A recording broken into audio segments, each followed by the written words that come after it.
कल्याण डोंबिवली महानगरपालिकेची ही हालाकीची परिस्थिती बघून डोळ्यामध्ये अश्रू येतात, मन भरून येतो। आज या कैलासवासी प्रकाश परांजपे साहेबांची जी वाचनालय आहे, त्या वाचनालयामध्ये त्या अभ्यासिकामध्ये ही गोरगरीब शहरातली पोरं ती शिकतायत, तिकडे बसून अभ्यासिकामध्ये अभ्यास करतात।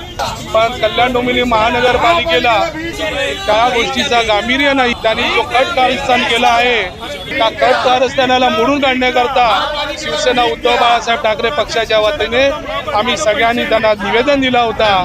त्या निवेदनामध्ये सन्माननीय अतिरिक्त आयुक्त साहेबांनी सर्वांनी आम्हाला एक तोंडी आश्वासन दिला होता का या शहरातल्या गोरगरीब विद्यार्थ्यांना MPC UPC इंजिनियर ज्या काही याच्यामध्ये शिक्षण घेणाऱ्या विद्यार्थ्यांना गावाखेड्यातल्या पाड्यातल्या विद्यार्थी ज्या इकडं सुभाष मैदानामध्ये ट्रेनिंग घेऊन हे विद्यार्थी तिकडे अभ्यासिकामध्ये अभ्यास करतात, अशा विद्यार्थ्यांवर अन्याय होऊन देणार नाही असं आम्हाला तोंडी आश्वासन दिला होता।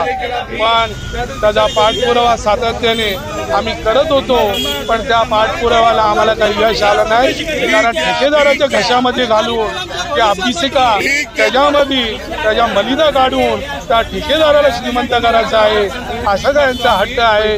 म्हणून आम्ही त्यांना एक निवेदन दिला होता, त्या निवेदनामध्ये कुठल्याही प्रकारचा आम्हाला उत्तर दिला नाही। अशा सगळ्या गोरगरीब विद्यार्थ्यांकरता मी महापालिकेला आणि प्रशासनाला आणि केंद्रामध्ये बसलेल्या